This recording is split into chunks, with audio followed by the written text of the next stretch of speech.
Chicago wore its grief well that morning. Gray skies pressed low, the kind that make breath visible and memories heavy. Selena Ward stood by her bedroom window, watching the sleet kiss the glass. She was 58, dressed in a black wool dress that clung to her shape like dignity itself. Her hands, veined but steady, smoothed the hem as though preparing not just for a funeral, but for performance. Her husband, Charles, had left before dawn. He said he needed to handle the arrangements, his tone clipped, distracted, the same tone he'd used for months now. Ever since his mother's health declined, something in him had changed. The man who once whispered prayers beside her had grown curt, unreachable. Selena tried to believe it was grief. She wanted to. She reached for her pearl earrings, the ones Charles gave her on their 25th anniversary. He'd told her she looked timeless. Back then, she'd believed him. Now, the pearls felt heavier than they used to, their shine dimmed by something she couldn't quite name. Downstairs, the house was silent. The scent of last night's coffee lingered, cold and bitter.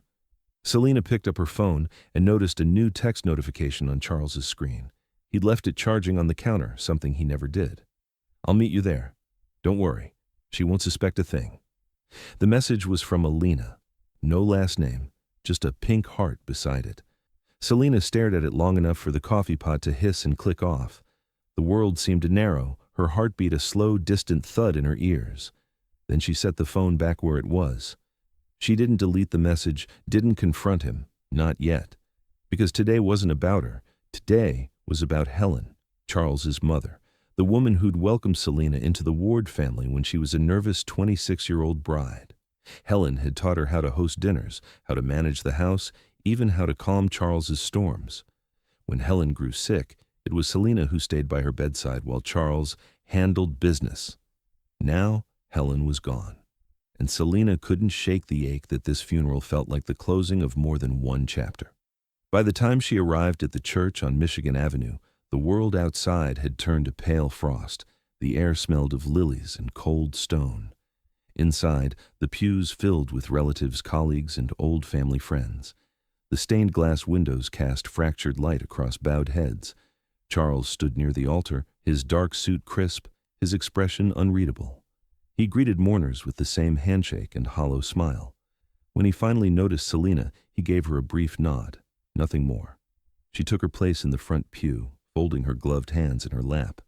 She tried to focus on the pastor's words, on Helen's life, her laughter, her gentle discipline, the way she'd insisted on real butter and mashed potatoes. Because life's too short for margarine, but her mind kept circling back to that text message. She won't suspect a thing. The phrase played in her head like a cruel hymn. When the choir began to sing, "It is well with my soul," Selena's gaze drifted across the rows of faces. She caught sight of a woman sitting alone near the back, elegant, mid-40s, with a sharp red coat draped over her knees despite the black dress beneath it. Two teenagers sat beside her, a boy and a girl, both with Charles's deep brown eyes. Selena's breath hitched. The woman seemed out of place, nervous, her fingers worrying a tissue to shreds. When Charles turned slightly during the hymn, Selena saw it, a flash of recognition between them, a look too quick, too practiced. He looked away. She looked down. Something deep inside Selena shifted. She pressed her hands together to keep them from trembling. The music rose around her, voices echoing off the marble, but all she heard was silence, the kind that follows the crack of something breaking. After the service, mourners gathered in the vestibule. Selena stood by the guest book, accepting condolences, pretending her husband's coldness didn't sting. Charles was across the room, talking quietly to the woman in the red coat. The teenagers lingered nearby. When Selena started toward them, Charles intercepted her. "Don't," he murmured, his jaw tight. "Now's not the time." She blinked at him.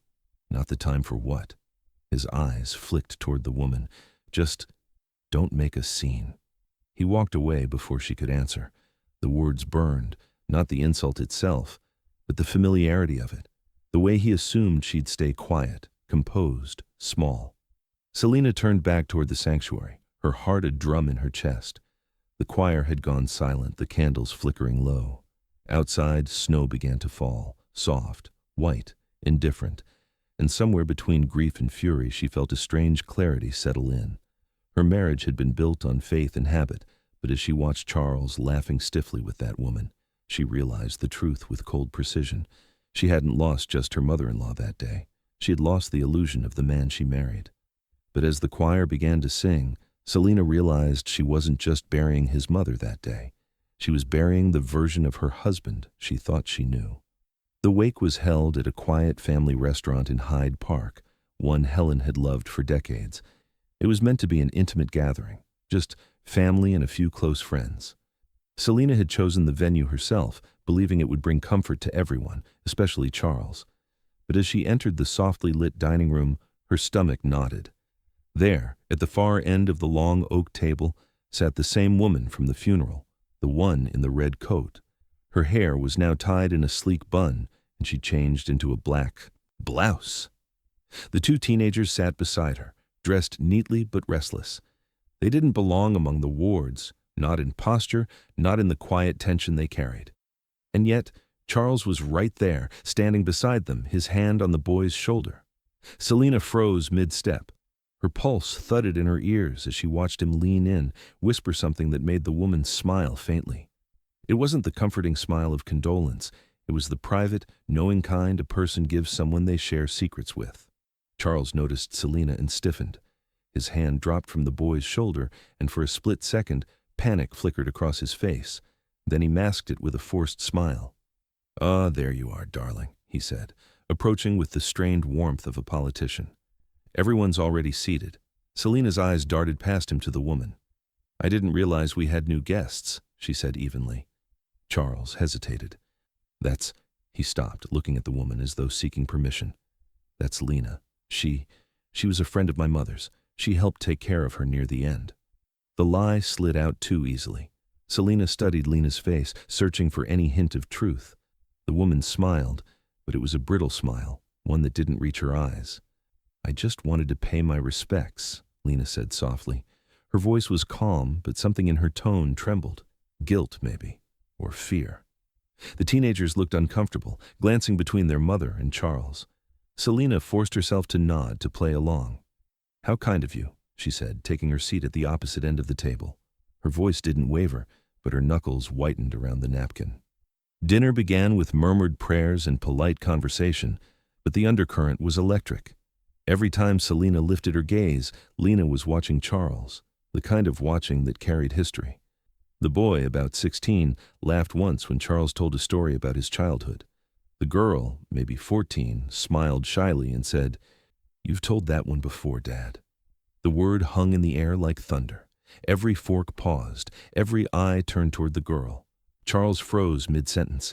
His throat bobbed as he tried to swallow. "Sweetheart," Lena whispered sharply, "eat your food." But it was too late. Selena felt her pulse surge. Her vision tunneled. The sound of chatter faded into a dull hum as she stared at her husband. "Dad?" she repeated, her voice dangerously calm. "She called you Dad, Charles." He didn't answer. He couldn't. He reached for his water glass, his hand trembling slightly. "She's confused," he said finally, his tone brittle. "Helen used to joke that everyone was family. You know how kids are." Selena's lips pressed into a thin, cold smile. "Oh, I do." She pushed her plate away, appetite gone. The years of intuition she'd ignored, the missed calls, the mysterious trips to Milwaukee, the hotel receipts she'd dismissed as business, all clicked into place like pieces of a cruel puzzle.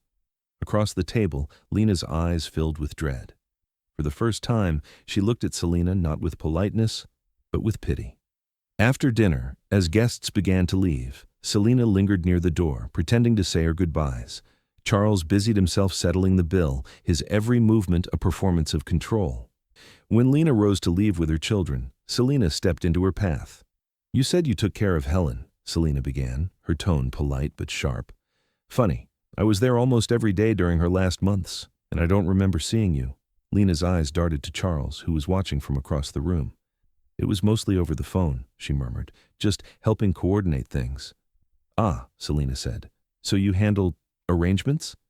Lena froze. Her breath hitched. "I should go." Selena leaned in slightly, lowering her voice. "You already have, haven't you?" For a heartbeat, their eyes locked. Two women on opposite ends of the same betrayal. Then Lena left without another word. Outside, the cold Chicago air sliced through Selena's coat. Snowflakes caught in her hair, melting against the heat of her skin. She watched Lena and the children climb into a silver sedan. Charles joined them briefly, speaking through the window before returning to her.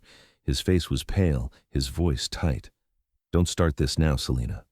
She looked at him, really looked at him, and saw a stranger. "Start what?" she asked. "The truth?" He didn't answer. He just walked past her toward the car. Selena turned her gaze to the falling snow, the streetlights blurring into halos of white. In that silence, something hardened in her chest. Not rage, not even grief. It was resolve. She didn't know who Lena truly was yet, but she knew she'd find out, even if it broke what little was left of her heart. That night, the city was quiet beneath a soft blanket of snow, the kind of stillness that felt almost sacred. But for Selena, it was suffocating. Charles hadn't come home after the wake. He'd texted her late, claiming he needed to help Lena with the storage arrangements for his mother's belongings. The words made her chest tighten. He didn't even bother to hide her name now. Selena sat alone at the dining table, a half-finished glass of red wine trembling in her hand. The house, once warm and full of Helen's laughter, felt cold and cavernous. Each tick of the clock echoed like judgment. She'd always prided herself on being composed, rational, the kind of woman who believed that time revealed the truth. But as the hours passed, she realized time wasn't revealing anything. She would have to go looking for it herself. The first place she went was Charles's home, office, a space he guarded like a fortress. For years, she'd respected that privacy, convinced it was where he worked on his consulting business. But now, as she turned the brass handle and stepped into the dim room, it felt like crossing a threshold into another life. Stacks of papers cluttered the desk, framed degrees lined the wall, and an unfamiliar cologne hung in the air. The faint glow from the city lights outside cast long, accusing shadows across the floor. Selena sat at his desk, hands trembling as she opened the top drawer. Bills, bank statements, old letters. Then, something different. A manila envelope labeled Property, Aurora Holdings. Her pulse quickened. She slid the papers out and spread them across the desk. There were mortgage documents, notarized forms, and photos clipped together, photos that made her heart stop. Charles stood beside Lena in each one, smiling. Sometimes at Navy Pier, sometimes in front of a modest suburban home, sometimes at what looked like a school event. The two teenagers, the same ones from the funeral, were there too. The boy had his arm around Charles's waist in one picture, the girl holding a Happy Father's Day balloon in another. Selena felt her throat tighten. The edges of the photo blurred as tears welled in her eyes. She pressed a shaking hand to her mouth to stop the sound rising in her chest. There it was. The truth, clear and cruel. Her husband of 30 years had built a second life, a second home, a second family. She sat back in his chair, the weight of decades pressing down on her. Every late meeting, every unexplained business trip, every time he came home smelling faintly of perfume that wasn't hers, it all rearranged itself into one brutal pattern. Her heart didn't just ache, it broke in quiet, disciplined pieces. Selena's eyes fell back to the documents, scanning the signatures. One in particular made her blood run cold. On the second mortgage form, beside Charles's name, was a second signature. Lena Thompson. Not as a co-signer, as spouse. For a long moment, Selena simply stared at it, the word burning into her vision. Spouse. She whispered it aloud, the sound brittle in the silence. Spouse.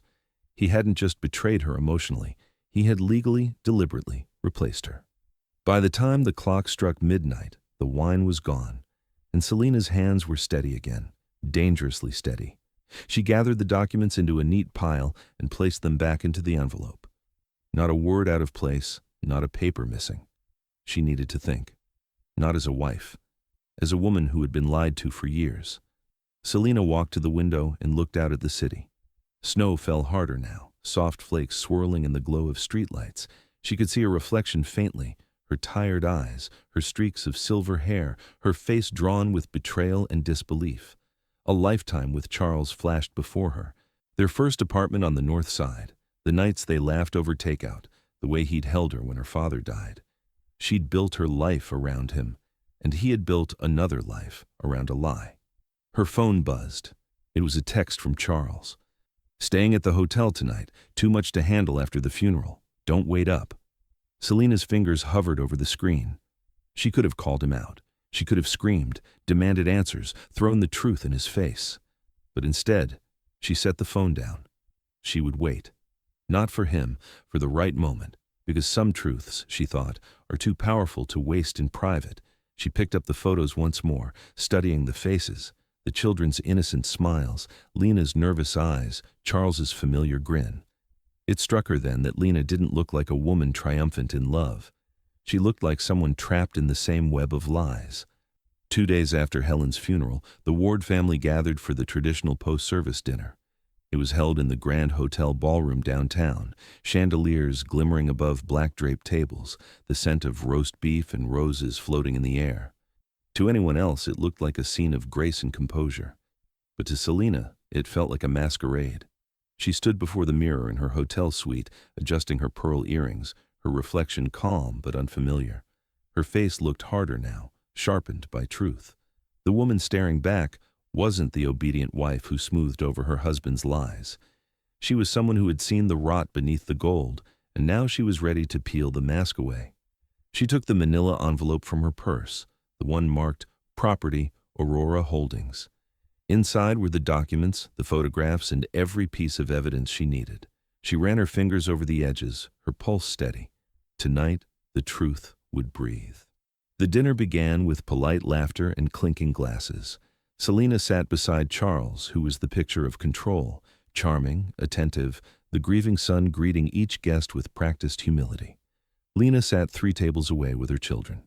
She avoided Selena's gaze, but every few minutes their eyes met across the room, 2 women bound by a shared humiliation neither had chosen. When dessert arrived, a hush fell over the crowd. Charles rose to speak, his glass of champagne raised high. "I want to thank everyone for coming," he began, voice smooth as silk. "My mother loved all of you, and she would have wanted this. Laughter, stories, family gathered under one roof." Selena watched him with an eerie calm. The same man who had promised her forever now toasted his mother while his lies sat in her purse like a loaded weapon. As the applause faded, Charles reached for her hand beneath the table, a gesture he hadn't made in months. "Would you like to say a few words?" he whispered, his voice low and careful. Selena smiled faintly. "Yes," she said. "I think I would." When she stood, the room quieted. Selena wasn't known for making speeches. She'd always been the quiet force beside her husband, never the voice in front of him. She lifted her glass. "Thank you all for being here to honor Helen," she began softly. "She was a woman who valued honesty above all else. She used to say, 'The truth may sting, but lies rot the soul.'" Charles's jaw twitched. "She also taught me that grief reveals character," Selena continued. "Some people face loss with dignity. Others—" She paused, her gaze sweeping the room until it landed on Lena. "Choose deceit." A murmur rippled through the guests. Charles shifted uncomfortably, his hand gripping his glass tighter.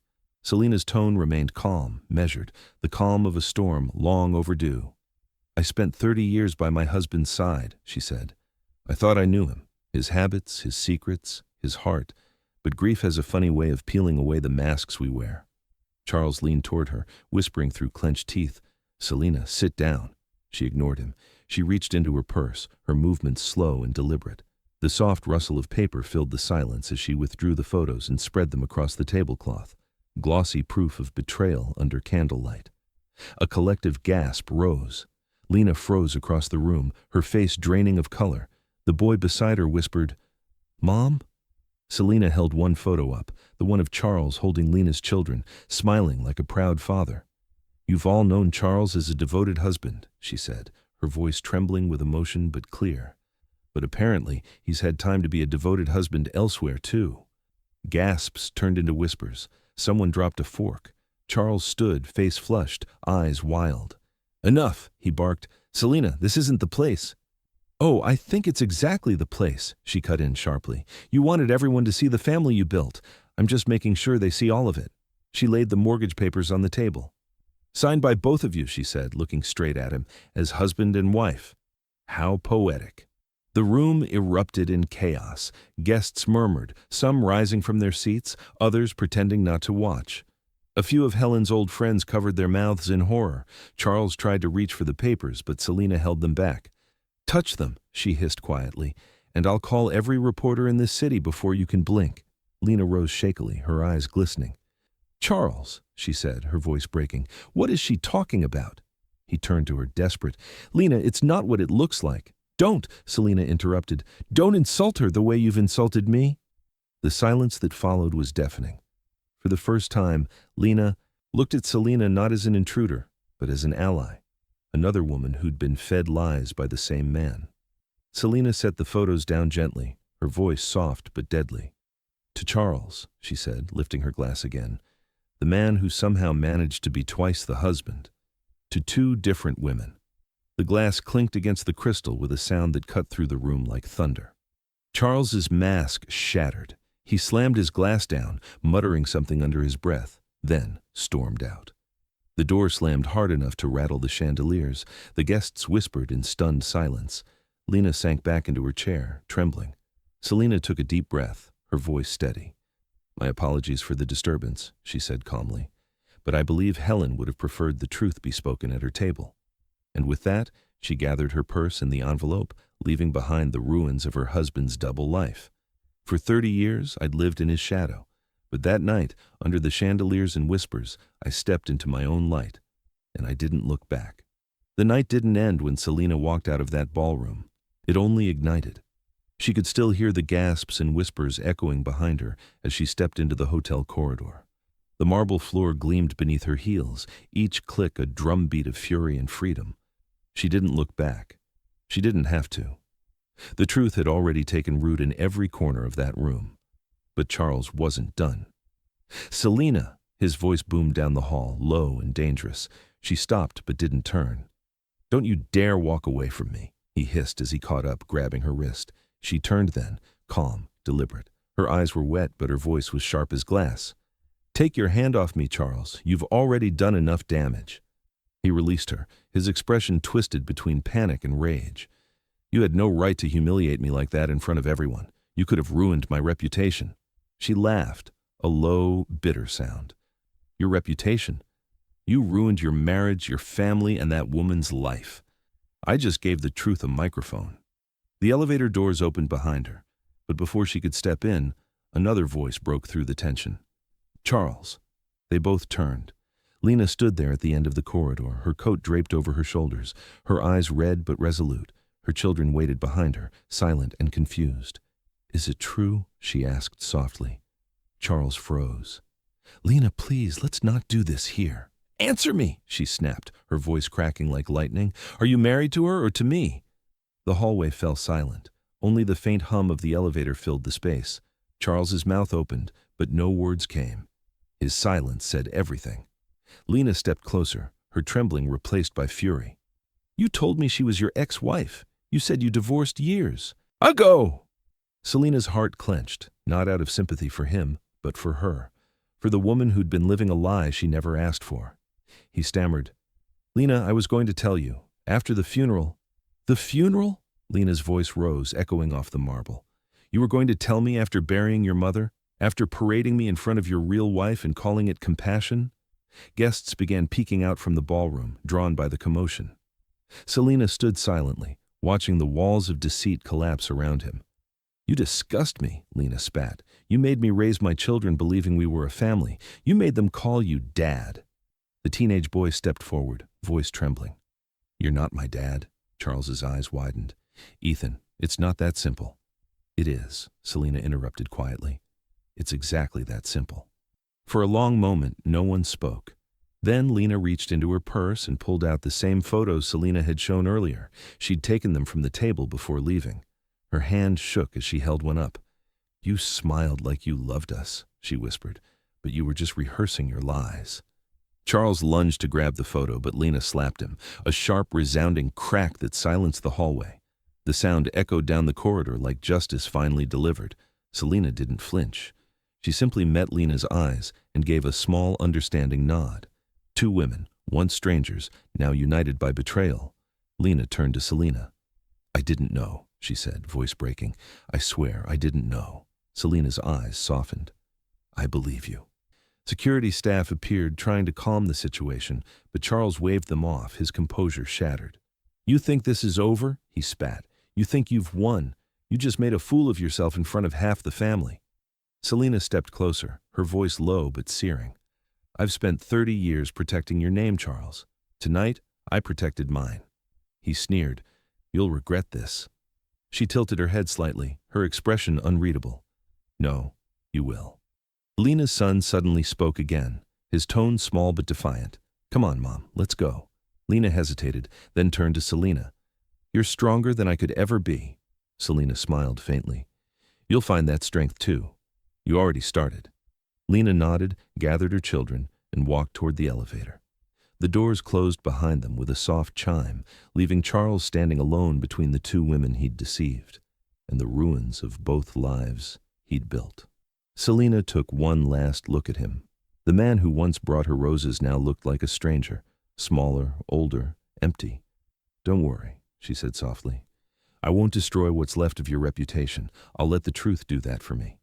She turned and walked away, her heels echoing like punctuation marks on the final sentence of their marriage. Hours later, she stood on her hotel balcony overlooking the city. Snow drifted down in slow spirals, melting against her skin. Somewhere below, the traffic murmured like distant waves. She clutched the railing, letting the cold bite her palms, grounding herself in its sting. Her phone buzzed with a new message, an unknown number. "Mrs. Ward, this is Detective Rhodes. We've received reports of duplicate loan filings under your husband's name. Please contact us." Selena stared at the screen. Her lips curved into something between disbelief and bitter amusement. "Of course," she whispered to the night, "because one family wasn't enough. He had to steal from both." She looked out at the frozen skyline, lights glittering like shards of truth, and breathed deep. The storm wasn't over, but this time, she wasn't the one who would break. Chicago looked different in the morning light, colder, emptier, but somehow honest. The skyline shimmered under a thin veil of snow, like the city had been scrubbed clean overnight. For Selena, it felt like standing in the aftermath of a fire. The smoke had cleared, but the air still carried the sting of what had burned. She hadn't slept. The events of the night replayed in her mind in fragments. Lena's tears, Charles's pale face, the whispers, the slap. She'd stood her ground while her world collapsed, and somehow she'd survived it. But now came the quiet, the kind that asked, "What now?" Selena sat at the hotel breakfast table, fingers curled around a mug of black coffee. Her phone buzzed for the 5th time. Charles again. Each message was more desperate than the last. "We need to talk. You don't understand what you've done. Please, Maggie, pick up. I can fix this." She silenced the phone and turned it face down. For 30 years, she'd lived by his rhythm, waiting, forgiving, adjusting. Not anymore. Just as she exhaled, another text appeared. A new number. "Mrs. Ward, this is Lena. Can we meet?" Selena stared at the message for a long time. She almost said no, but something inside her, something deeply feminine and wounded, whispered, yes. They met later that afternoon at a small cafe near the river, quiet with soft jazz playing and the smell of cinnamon in the air. Lena was already there, sitting by the window. She looked older than she had 2 nights ago, not in years, but in the weight of realization. When she saw Selena, she stood quickly, her eyes apologetic. "Thank you for coming," Lena said softly. Selena nodded, her expression unreadable. "You said you wanted to talk." "I owe you an apology," Lena began, her voice trembling. "I didn't know, Selena. I swear to God I didn't. He told me you were his ex-wife, that you'd remarried. He said Helen wanted us to be there because she accepted me." Selena listened in silence, studying her face. There was no guile there, just grief, the kind that only truth could carve. Finally, Selena said, "He's been lying so long, I think he forgot what the truth sounds like." Lena's eyes welled with tears. "I found out more last night after you left. He's been using both our names on accounts. I checked my emails, right? He borrowed against my house, said it was for investments." Selena's heart thudded. "He did the same to me," she said. "Took a second mortgage without my knowledge, signed both names. I thought it was business paperwork." For a long moment, they sat in stunned silence, 2 women realizing they weren't rivals. They were co-conspirators in the same betrayal. The waitress brought more coffee. Snow drifted past the window, quiet and indifferent. Lena broke the silence first. "Detective Rhodes called me this morning," she said. "He's investigating Charles for fraud. They think he's been shifting money between our properties and some shell company." Selena wasn't surprised. Somewhere deep down, she had known there was more.